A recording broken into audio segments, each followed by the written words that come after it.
તો મારા ભાઈઓ તમે પણ જાણતા હશો કહેવામાં આવે તો કીર્તિ પટેલે ખુલ્લેઆમ કહી દીધું હતું કે હું રાતે 9 થી 9:30 હું લાવી થવાનું છે અને તમારા બધા લોકોએ પણ તમારા એમાં જોડાવાનું છે.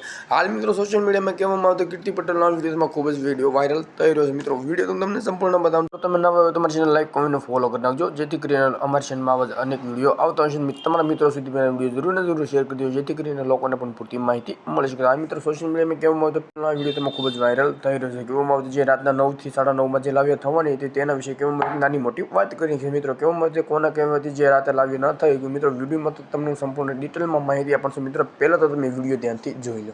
જય માતાજી મિત્રો, આજે મેં જે 9 વાગ્યાનો ટાઈમ મૂક્યો હતો કે હું લાઈવ કરવાની છું, એ લાઈવ રોકવા માટે મને મારા ગુરુનો આદેશ આવ્યો કે ભાઈ લાઈવ નથી થવાનું. એટલે ગુરુનો આદેશ એ મારા કહેવાય ને શિરોમણી છે અને એવા સારા સારા સાધુ સંતોનો આવ્યો કે ભાઈ સનાતન ધર્મને છાંટા ઉડે એવો આપણે લાઈવ નથી કરવાનું બેટા, લાઈવ ના કરતી.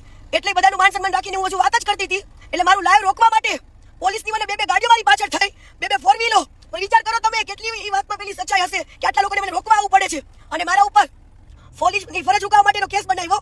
તો તમે લોકો જોઈ શકો છો વિડીયોની અંદર કે મને કોઈ પોલીસે બહાર કાઢી નથી કુંડની અંદર, બરાબર. આજે વગર વાકે તમે કોઈનું બાવડું પકડો તો ભાઈ કોઈ વ્યક્તિ એવું તો કહે કે હું કોઈ ગુનેગાર છું તો તમે મારો હાથ પકડો છો. ઓલી પીએસઆઈ નાતી હતી, એ પીએસઆઈ નો હાથ પણ જો કોઈ પકડ્યો હોત ને પોલીસ વાળીએ તો એ શું કહેત કે ભાઈ હું ગુનેગાર નથી, તમે મને હાથ પકડો છો.